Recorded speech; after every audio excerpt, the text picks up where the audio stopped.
James. The lower house numbers were decreased, and it was a political ploy at the time to prevent the Greens from having the balance of power. It's come back and it's bit us. We now need to increase the lower house. I don't think we need to increase the upper house. There certainly is difficulties within the talent pool that's available. Also the pressure that's placed on non-performing ministers by other members of Parliament who can easily take their roles. So the short answer is yes to one, no to the other. The other is an independent house of review. It can have people caucusing with political parties and forming government, but I don't really see that as the role of an independent upper house. Thank you, James. And I'll send a warning now. I'm going to reverse the order for the next question. So James will be first up, and we'll just go backwards through that order. Okay, so we've got Louise. I'm thinking this is the last question for the panel with my other hat on, because you've got to allow the others to, the public to ask questions. Are you prompting the moderator panel? Look, I wouldn't do that. It is my other hat. It is my other hat. That's okay.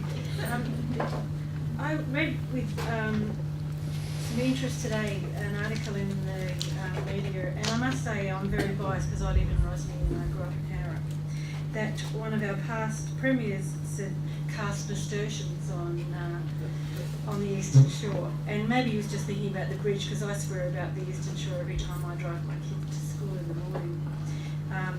But if you were elected and you were thinking, I want you to tell us what's your favourite thing about Pembroke, and what would you do if elected to either protect, enhance or promote this favourite thing you have? Thank you, Louise. James. Apart from the Beltana Bowls Club. Sorry? Apart from the Beltana Bowls Club. That's obvious. It's the sense of community. It's the sense of community that Pembroke and the Eastern Shore has. There really are, well, we're here. This is like the Greens, like Wendy's going to have a community forum, but here we are, we're having a community forum. Have you heard anybody angry yet? Have you heard anybody yelling or any sort of behaviour which is other than that, which is supportive of each other? So that's the first thing. The people on the Eastern Shore actually do have a sense of community that you can tap into, because volunteers make a community tick. And out in those suburbs where there's need for it, the neighbourhood houses do a great job, and they should be supported. But then let's talk, so that's the people, then let's talk about what we protect in relation to both the built environment and the natural environment. The natural environment's easy. The major focus of the Eastern Shore is the river. We need to do something to get people being able, on days other than today, to swim in the river. It used to be possible, it can be done again. They cleaned up the Thames, we can clean up the Derwent. Let's just have some planning and do it. Stop talking and do it. In relation to the built environment, we do need sensible planning schemes to keep those wonderful Art Deco icons that we have, such as the Beltana Hotel. And that's enough for me. Thank you, James. Richard. Well, look, there's nothing really specific that I can identify with the community of Pembroke, because what I think is appropriate is the commonality of ideas that extends beyond Pembroke into the greater area of southern Tasmania and northern Tasmania. So there's nothing specific other than to tap into those ideas that the community have. And I might add that they are, I think, very representative of a lot of the ideas that the people have in the West Tamar, for instance, and their concerns about the impact it's going to have on their livelihood and their businesses as a result of the Guns project. Also, too, the impact that and the commonality of views that people who live in Lauderdale have as regard to the Ralphs Bay proposal.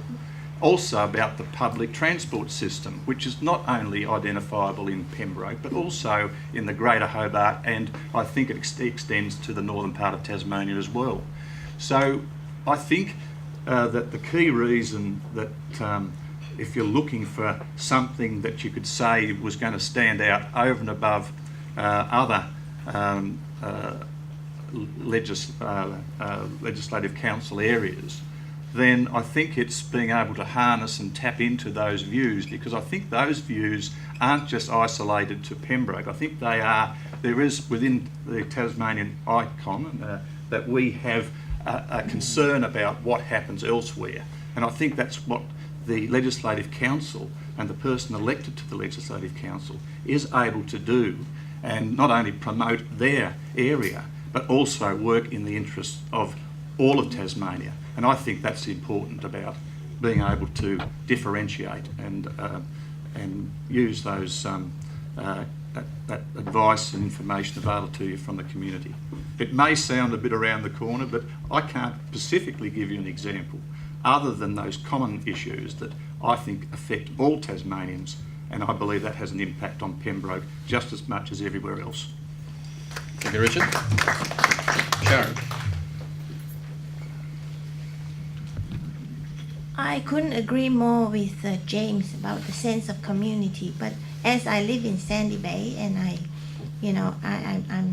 I'm not living on this side of the river, again I go back to my first point. I would need time to consult with the constituents to find out what they would like me to represent them to protect.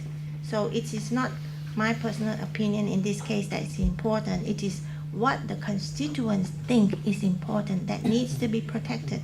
But definitely the river is a good point brought up by James. And so it all goes back to having time to consult with the constituents, and that is the most important thing, consultation. Thank you.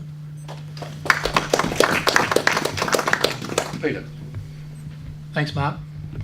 I came back onto council because I was concerned about the city of Clarence being overdeveloped. I don't like backyard blocks. A backyard block consisted of 400 square metres, and that included the driveway. If you had a driveway of 150 square metres, you could have a block of 250 square metres to build a house on. That, to me, is stupid. I do believe that if you have a view and someone's going to block you out, they shouldn't be allowed to do it.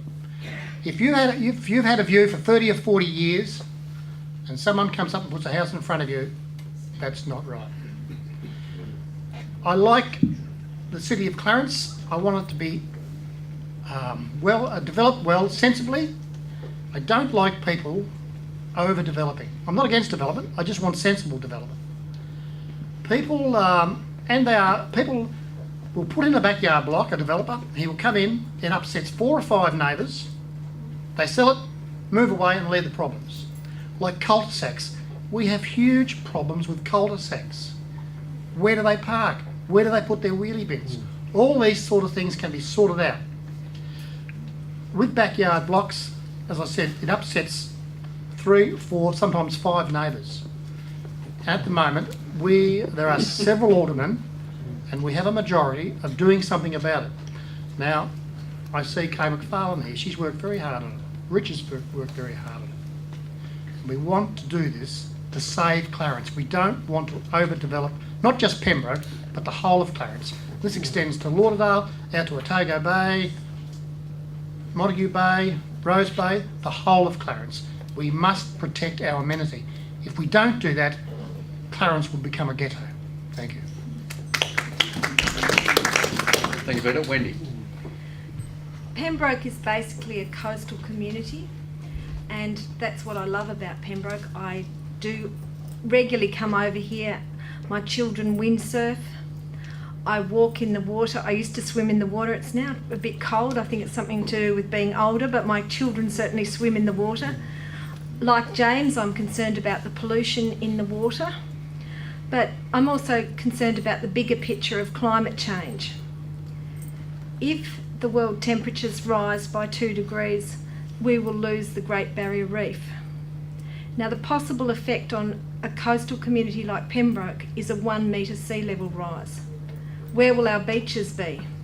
Where will the homes that are close to the water be if we have a 1 metre sea level rise?